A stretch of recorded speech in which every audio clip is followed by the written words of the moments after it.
A wonder-working power in the precious... Incredible as they seem, are not the results of mass hysteria.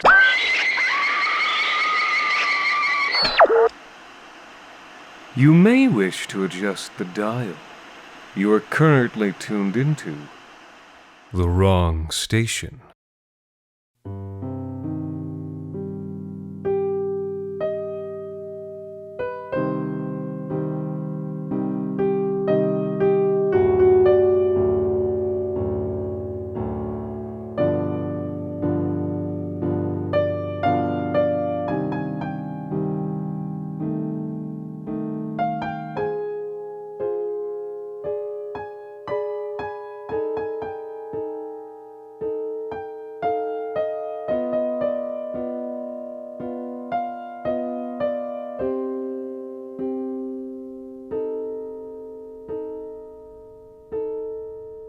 One of those nights, huh?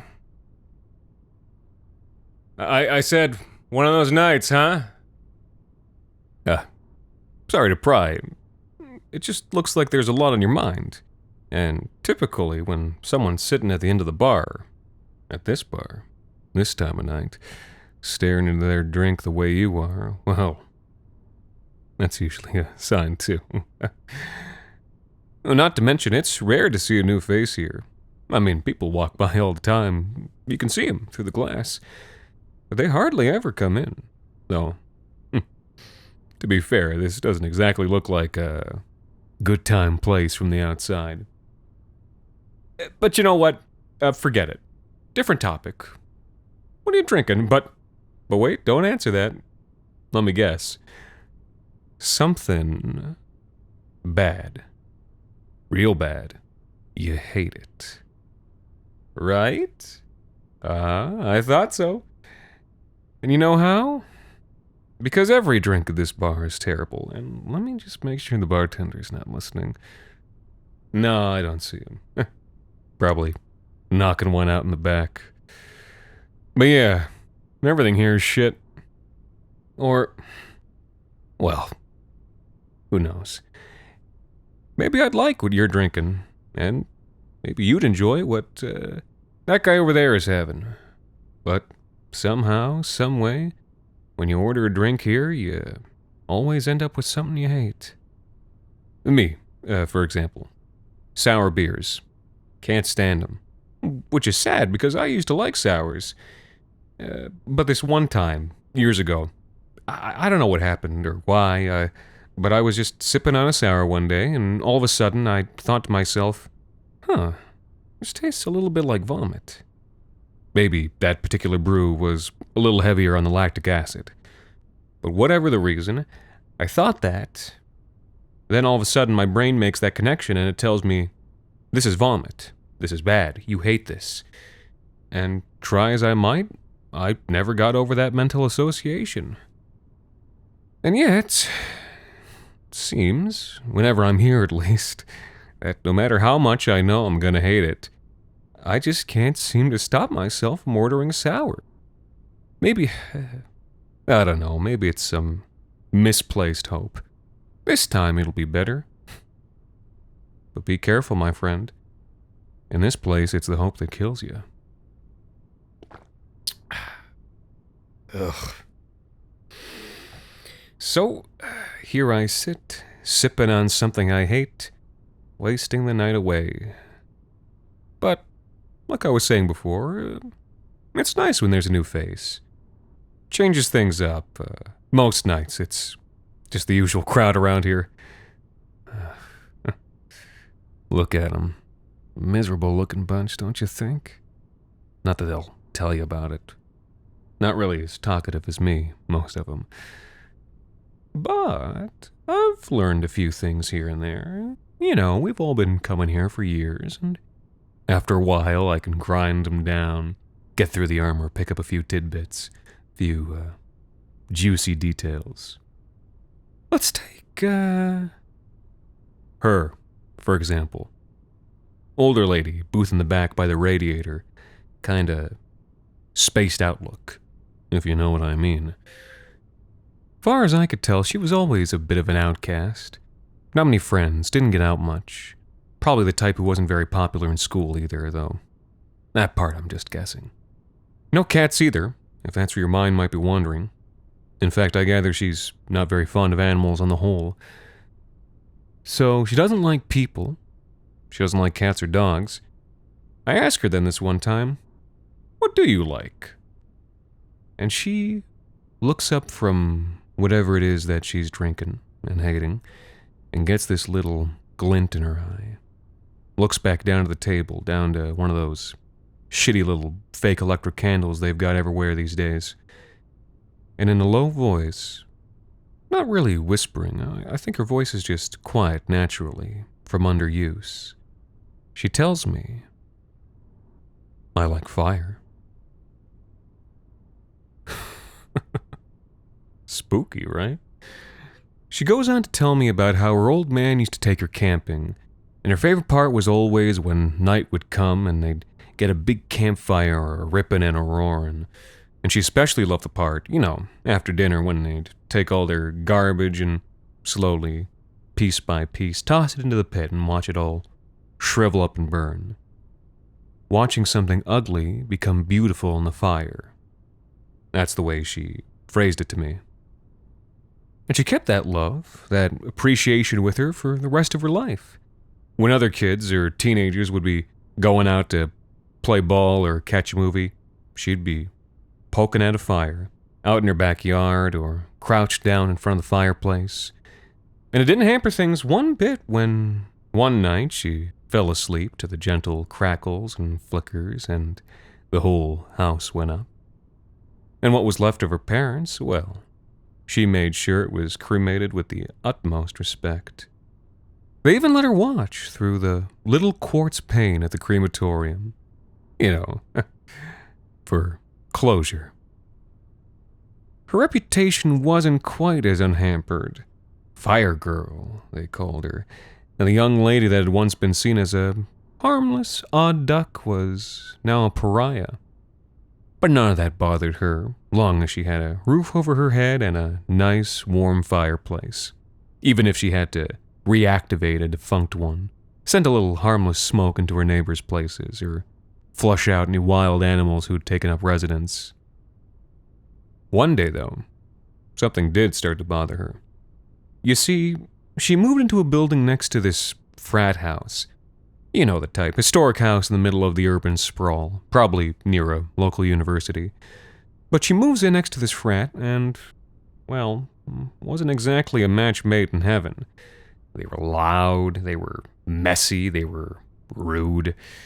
She'd make her way down to the outdoor fire pit this building had, only to find smashed beer bottles everywhere, clearly tossed over the dividing fence the night before. And when she complained, oh boy, did it get even worse. These frat boys, you see, now they knew that they were living next to the Fire Girl. The local boys, at least. And, well, one day the pranks just got out of hand. What they did is that they somehow found out which unit she was in. Then they took the garden hose from their backyard and waited till prime watching the fire time, and, well, you can imagine. Gave her an awful fright. And her fire that night? Psh, no chance getting that started again. So, she of course responded in the only reasonable way. That same night, she grabbed a can of kerosene, broke into their basement, and... Well, she kind of petered off when she got to that part of the story. Told me it all gets kind of fuzzy after that. Only remembers that things didn't quite go the way they were supposed to. Well, I certainly don't know. But it does remind me of this story I read in the news a few years back. You must have read it too, if you're the news-reading sort. This terrible accident. A house full of students burned down in the middle of the night, and by the time the firefighters could get there, it had already spread to the apartment buildings on either side of it. Old buildings, you know. 61 dead that night. Real tragedy. But, well, must have been some other place. I'm sure they'd have caught her if it was her. I mean, there's no way, right? Anyway, And there she sits. Not even she's sure why she always comes back, night after night, sipping on something awful, sitting by the radiator as if she's got this chill she just can't shake. But hey, though unorthodox, hopefully she's lived a life she's proud of, making ugly things beautiful. And that's her story. I suppose I've piqued your interest at this point. I mean, I certainly do have a way of interjecting myself. Oh, it always seems to work out. Where is that bartender? I'd sure use another sour. Anyway, let's not talk about me just yet. So many other specimens of oddity out tonight. Oh, I see you giving that fellow the eye. Well, yes, he certainly has a story. Now he's definitely more of a people person, and much more of an animal person. Surrounded by animals since a young age, he told me. And most important and beloved of those childhood companions was Cage. Cage was this big old Rottweiler, he tells me. Wide of the shoulders, stocky and strong. Gentle as a lamb with him, but a fierce protector, whether at home or out on the trail.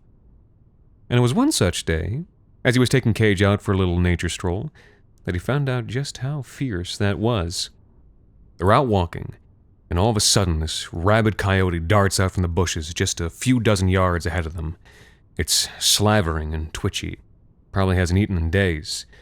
And that fella, he was still just a teenager when this happened. He just freezes. Tries to remember in vain what to do, the correct course of action. But Cage, before this guy even realizes he's frozen, Cage had run down the path full steam. He knocks that coyote down like it's an empty matchbox and goes straight for the throat. By the time the guy's got his senses about him again, Cage is already nuzzling into his leg, snout covered in blood. And at that moment, the way he tells it, he got a different kind of jolt. Not fear, but a kind of excitement. Maybe it's a bit strange as a first reaction to that situation, but his thought was, my dog did that. My dog, who I trained, who obeys me, is a killer. Well, after that, maybe he wasn't so careful anymore about when he took Cage out on the trail, and maybe he took more than just a hint of glee when he'd let his dog off the chain and see what it brought back in its jaws. Though after a while, the excitement of it all died down a bit.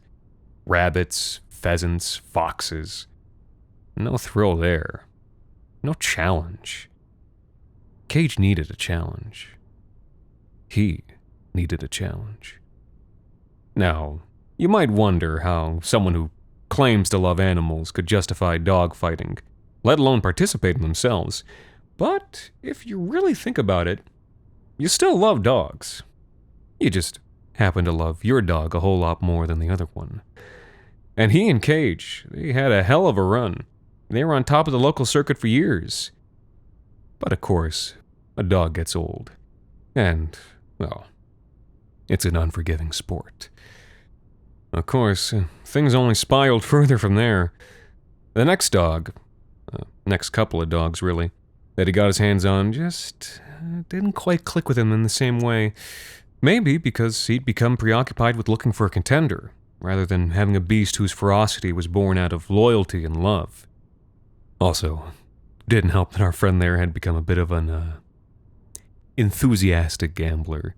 And with that, and the stress, and the pressure, it just, it doesn't always breed the best decision-making. And then, one night, it all truly comes crashing down. This new dog, and I don't even think this new one had a name, was his last shot, really. He spent half the rent money buying the animal, put the other half down on the bet. And, well, new dog, not used to these things, maybe didn't know how to follow orders so well. It's a grisly end. But our friend over there, he can't take that. He's practically rabid. He's twitching, slavering. Poor guy probably hasn't eaten in days. He calls the other trainer a cheat, pulls a knife on him. But our friend, he's forgotten where he is. And before he can take one step forward, this big old dog just out the corner of his eye rushes him, bowls him right over, and... well, he petered off at that part of the story. Told me it all gets a little fuzzy. But it all must have worked out, right? I mean, he's here every night, practically, scratching at that big ugly gash on his neck. Not minding one bit as the rats crawl under the table and nibble at his toes. Hey, come on. What's with that look? I thought we were having fun here. Look, I think you knew what kind of bar this was when you saw the sign outside. No point raising your nose now. These are fine people here. The usual crowd, and you know what that means? Loyal. Loyal to a struggling local business. Even one where the bartender seems to really love his 20-minute breaks. He can't help it. Has urges he needs to take care of. He used to be a politician, you know. Helped pass some real nasty morality laws. But then they found out he was a bit of a hypocrite and his constituents hung him high. Or maybe he did that to himself. You know what I'm saying? We all like to feel something, don't we? Anyway, now he's been put in charge of this place. Someone must figured the administrative experience would help. And who else? Who else? Oh, maybe the truck driver who just wanted a little bit of company on those long, cold roads. Or, how about the pediatric nurse with opinions? Or maybe... No, I know what you want to know about. You've been wondering since I slid up beside you, haven't you? Come on, there's no shame in it. I'm an intriguing person. I've always taken pride in it. People like talking to me. They let me in. Tell me about their lives and their troubles. And in my former line of work, that was a damn good thing. Here's what I would do. My game, if you will. I'd drift into town and come to a bar like this one. Small, local, quiet. And then I'd find someone behaving very much in the way that you've been behaving all night. Someone who looked like they had worries, troubles, and not a friend in the world that could tell about it. And along comes me. Always ready to listen. Very good at listening, you know. Much better than I am at talking, though. I'm not half bad at that either. And inevitably the night would go on and on and on, and the bar would need to close up shop. Hey, you know, I don't have an early day tomorrow. We could keep this going at your place.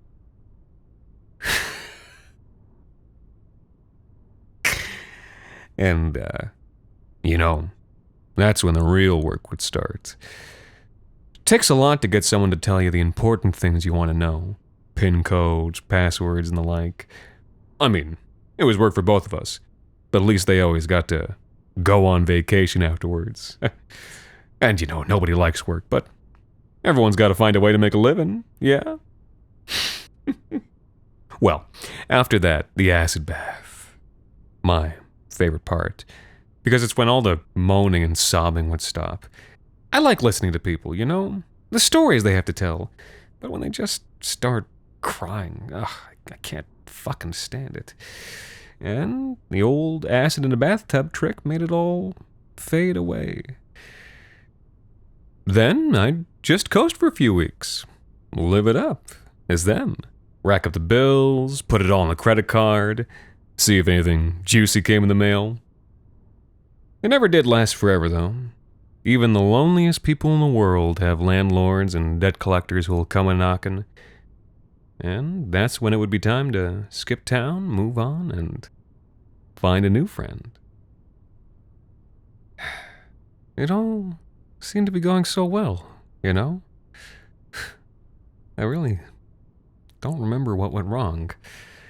Did I take a slip? Maybe my knots weren't as tight that night, and they got a hand loose and yanked me down to the top. I'm I'm really not sure. It's all a little fuzzy. I'm probably not remembering it right. But anyway, I rolled into this town soon after and started coming here. And though I don't care much for the place, it feels right being here every night. You know, it's nice to be a regular. And you know what's really funny? I used to spend my life taking over other people's lives, becoming them. And now, well, look at me.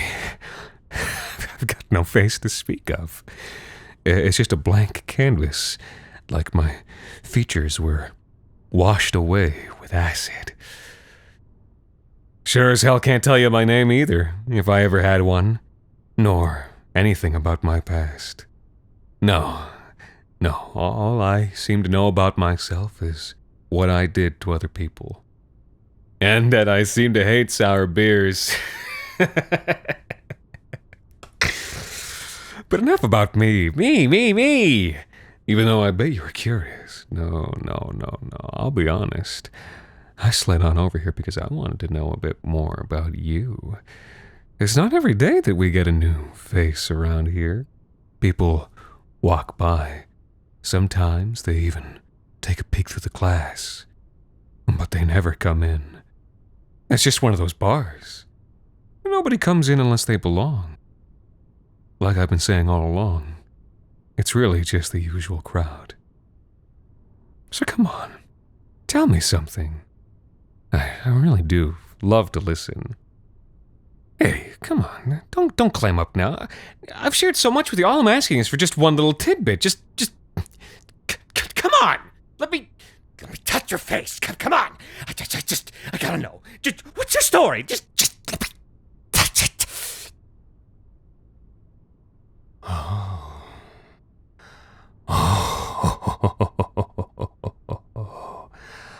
Oh, I see. Oh, that's very interesting. And, now I really want to know what you're drinking.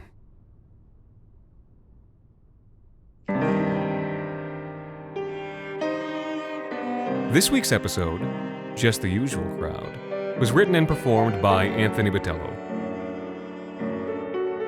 The Wrong Station is made possible with the generous support of our listeners on Patreon. Thank you to Josh Maneely, The Lurking Transmission, Darius, Alex Vega, and MR for helping us keep the lights, well, off. You can also support us by leaving a rating and review on iTunes, or wherever it is you listen to The Wrong Station. The Wrong Station is co-produced by Alexander Saxton, Anthony Botello, and Jacob Duarte Spiel, with music composed and performed on the piano by Ilan Citrin, and arranged for the viola and performed by Viola Schmidt. You can follow The Wrong Station on Twitter, Facebook, and Instagram, and email us at thewrongstation@gmail.com. And until next time, thank you for listening.